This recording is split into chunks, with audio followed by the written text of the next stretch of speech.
Good morning guys! Storytelling tayo sa ating experience sa ating medical. So, ang ating pong medical ay October 3, 2023. So, pumunta tayo ng St. Luke's ng alas 8 kasi alas 7 kasi ang ating medical ay alas 9. So, pagdating natin doon, mayroon po doon upuan, pero magbabayad po tayo na ng 20 pesos. Nasa sayo kung uupo ka o hindi. Tapos pagdating ng alas 9, ang una nilang pinapapasok ay ang mga senior citizen, Pontes at saka PWD. Tapos yung mga regular naman ang susunod.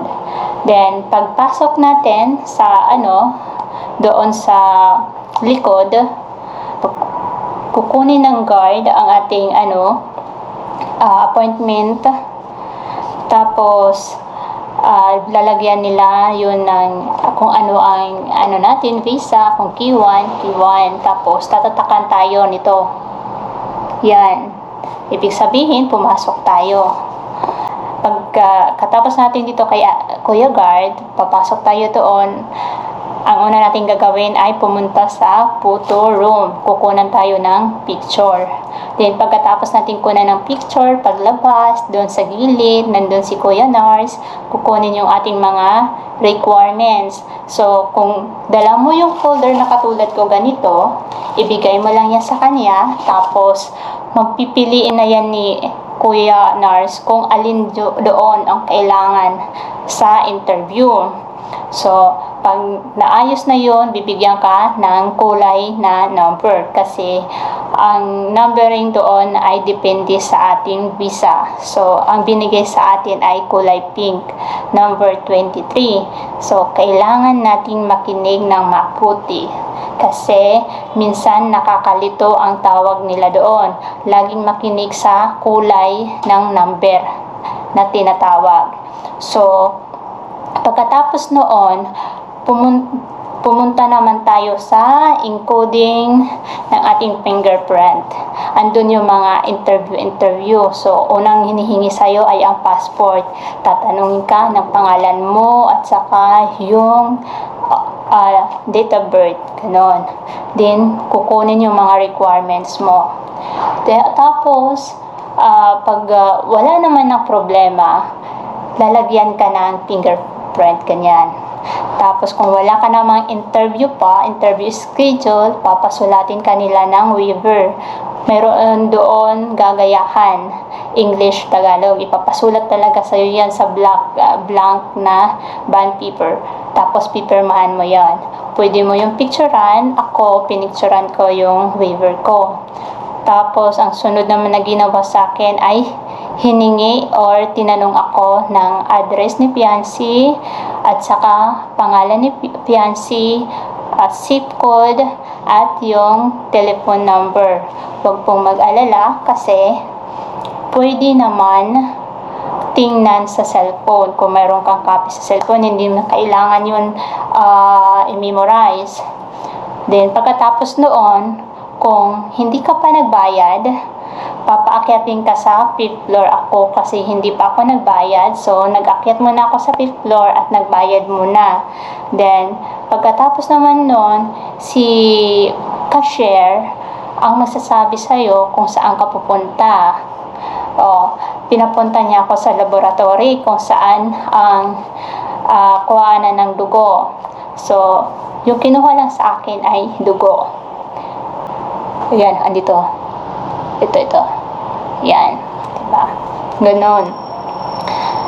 Tapos, pag natapos ka doon sa blood testing o pagkuha ng dugo, pupunta ka, si ate nurse naman ang magsasabi sa'yo kung saan ka pupunta.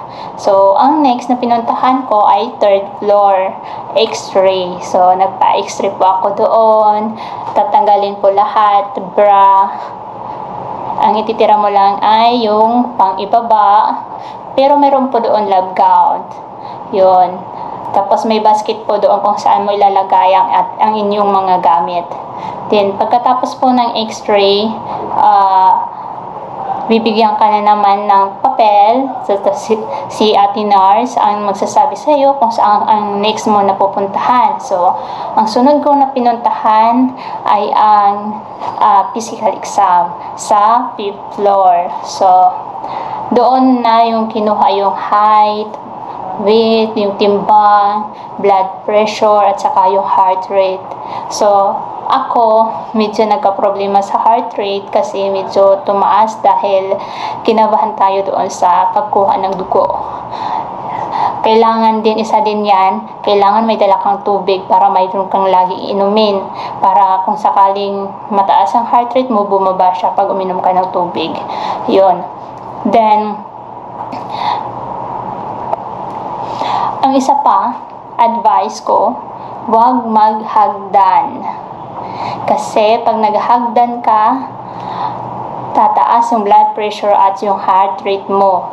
Gamit ka ng elevator. Yon. Kasi nandoon naman yun, may elevator naman, lagi yun available. Yun. Tapos, ang next ko na pinuntahan ay eyesight. Eyesight naman, kung may eyeglasses ka, okay, basahin ka gamit ang glasses mo, nakatakip yung isa. Pagkatapos naman yun, papatanggalin yung glasses, din basahin ka naman na walang glasses, pag ganyan. Then after that, ibibigay mo naman yung papel mo doon sa counter. Mag-aantay ka kung kailan ka tatawagin para naman ma-check up ka ng doktor. Iyon na yung one-on-one na kayo ng doktor. Pagpasok mo doon sa doktor, tatanungin ka ng pangalan mo, ay di hingin mo na yung passport mo, tatanungin ka ng pangalan mo, yung date of birth, yon. At saka, tatanungin ko rin kung may sakit ka, nagkabulutong ka na ba, ng bata ka pa. Ang dami-dami mga tanong. Mayroon din doon yung may kasama ka bang may TV sa bahay, may nakagat ka na ba ng aso, ng pusa, ganon. Maintenance, ang daming tinatanong si Doc, kaya kailangan makikinig kasi medyo mabilis ang tanungan. Tapos naman yan, papapagbihisin ka, tatanggalin lahat. Okay lang ata yung may bra. Oo. Ay, hindi, tanggal din yun. Tanggal din ata, nakalimutan ka na. Basta tatanggalin yan. Kung may cycling ka, tatanggalin din yung cycling.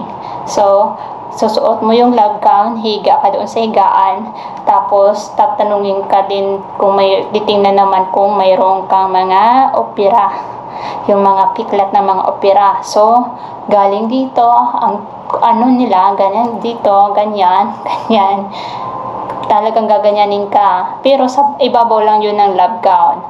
Tapos, dito naman sa may puson, titingnan kung mayroon kang opera. Kahit anong opera dito banda sa may puson. Kaya, huwag kang mailang kasi minsan sisilipin yan, ganyan. Pero okay lang kasi babae naman yung doktor. Yun.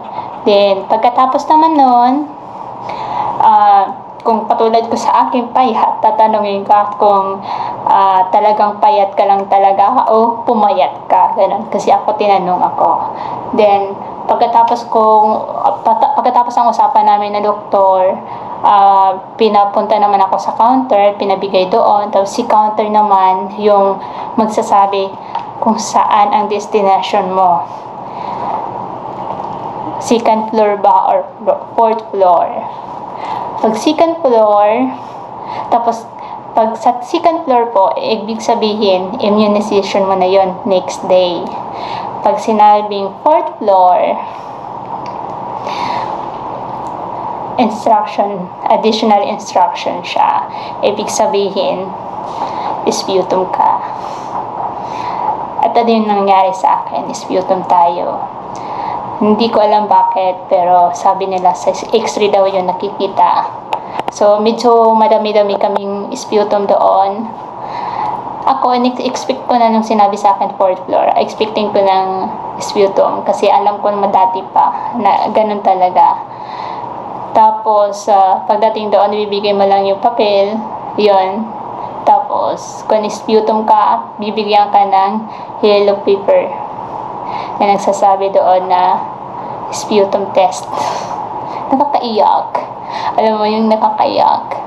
Ang laki na ng gastos, dagdag na naman. Akala ko uuwi na ako the next day kasi tapos na yung medical, pero hindi pa pala kasi ang ating sputum test ay October 11 to October 13. Diba? Ano pala ngayon? October 4. Ang hotel, ang mahal. Pagkain, Diyos ko. Diba? At sana pumasa tayo ngayon talaga. Pagpa-pray natin yan na pumasa tayo. Kasi 4 years nang inaantay to. Ang haba na ng process, ang laki na ng gastos, ang dami ng requirements ang nakuha. Diba? Umiyak na tayo sa ating mga requirements sa dami. Sana pumasa tayo.